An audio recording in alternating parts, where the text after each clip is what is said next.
দেখে যে সেখানে ওলামায়ে কেরাম, যত নাম তত গ্রুপ, যত নাম তত গ্রুপ, এইভাবে একদল আরেক দলের বিরুদ্ধে, একদল আরেক দলের বিরুদ্ধে ফিতনা, ওলামায়ে কেরামের মধ্যে ফিতনা।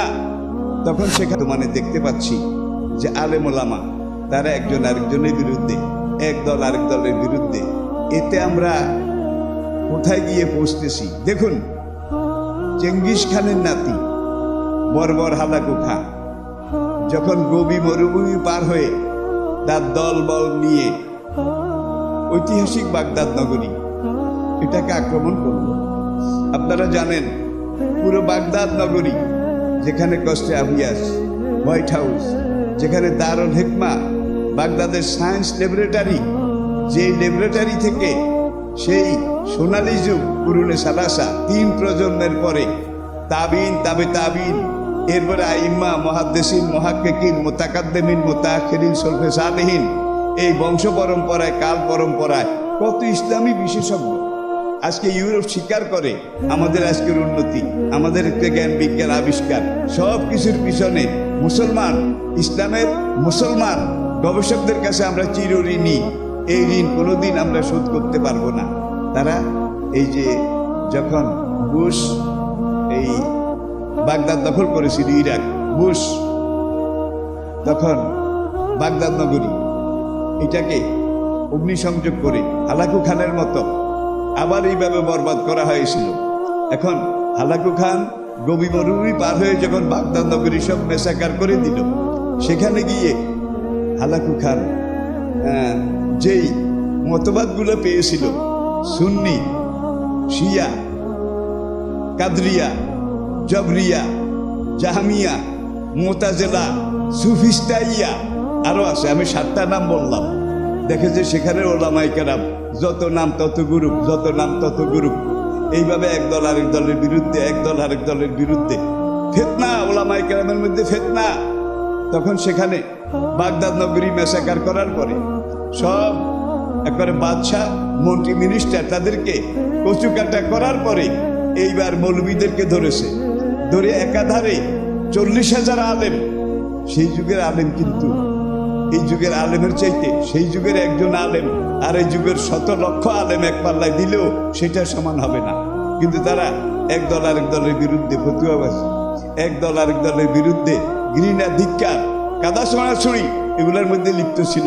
এতগুলো দল, এতগুলো জামাত, তারা এটা যখন করতেছিল 40,000 আলেম তাদেরকে কতল করেছে। হালাকু খা আলেম ওলামা, কে কাদরিয়া, কে জহমিয়া, কে সুন্নি, কে শিয়া, কে সুফিস্তাইয়া, কে মুতাজিলা, এটা জিজ্ঞেস করেনি। আলেম বেশভূষা দেখে পাইকারি কতলে আম করেছে। আমাদের জন্য সেটা অপেক্ষা করতেছে কিনা জানি না। হালাকু খান তো মঙ্গোলিয়া থেকে গোবি মরুভূমি পার হয়ে এসেছিল। আমাদেরকে সাহায্য করার জন্যে মঙ্গোলিয়া থেকে আসা লাগবে না, আমাদের 3 দিকে আসে, ঘরের ভিতরেও আসে, তারা সব তৈয়ার হয়ে আসে। এখন ওই সেই বাগদাদের মতো আমরা এখন কাদা ছোড়াছড়ি করছি। আমি জানি না কোন কারবালা আমাদের সামনে অপেক্ষা করতেছে, আমি বুঝি না কোন মেসাকার আমাদের সামনে অপেক্ষা করতেছে। সুতরাং আমার প্রিয় ওলামায়ে কেরাম, তাদের কাছে আমার অনুরোধ থাকবে, আমরা সব যে যেই তরিকার হই, কেউ হানাফি, কেউ শাফি, কেউ হাম্বলি, কেউ এই আহলে হাদিস, কেউ হানাফি, যে যেই তরিকার হন, কেউ আবার আমরা ইসলামী একটা সংগঠন করি ঐতিহ্যবাহী, আবার কেউ যে অন্যান্য সংগঠন করেন, যে যেই সংগঠন করেন সবগুলো ইসলামের কাজ। প্রত্যেকটা সংগঠন ওলামা নেতৃত্ব যে সবগুলো ইসলামের কাজ।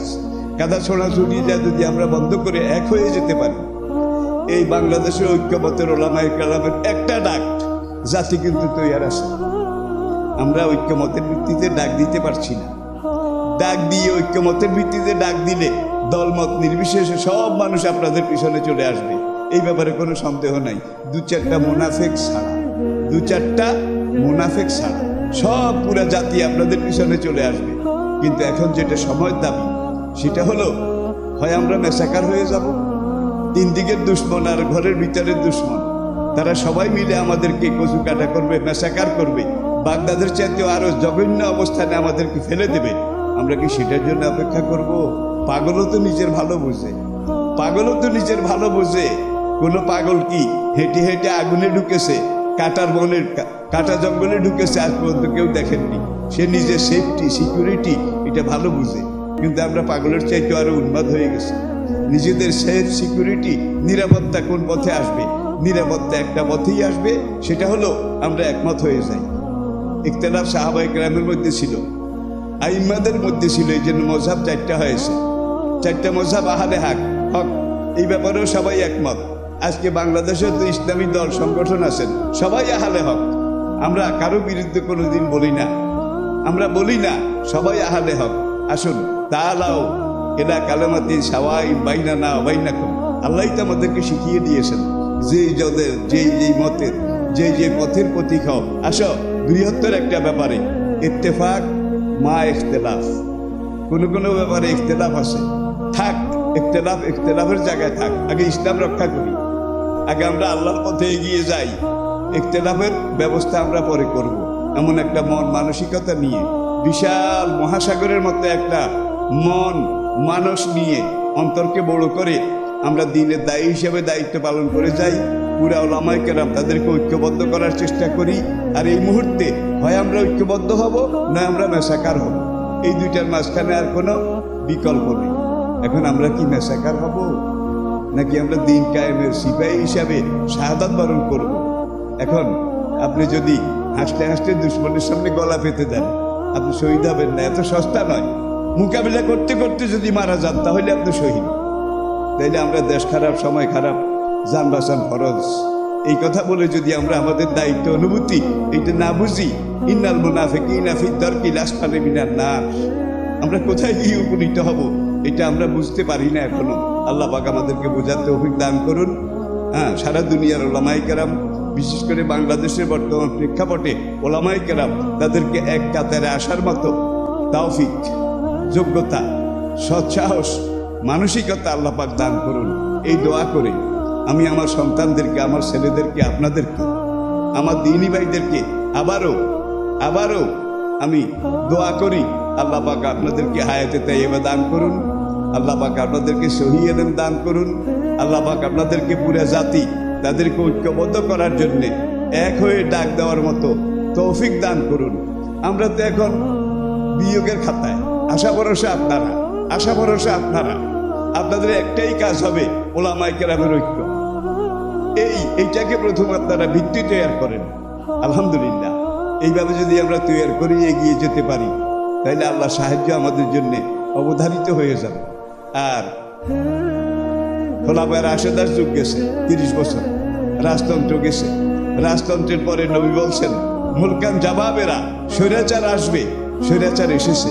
বর্তমান দুনিয়াতে স্বৈরাচারেরও অবস্থা বেশি ভালো না, স্বৈরাচারেরও সাকরাতুল মউত শুরু হয়ে গেছে।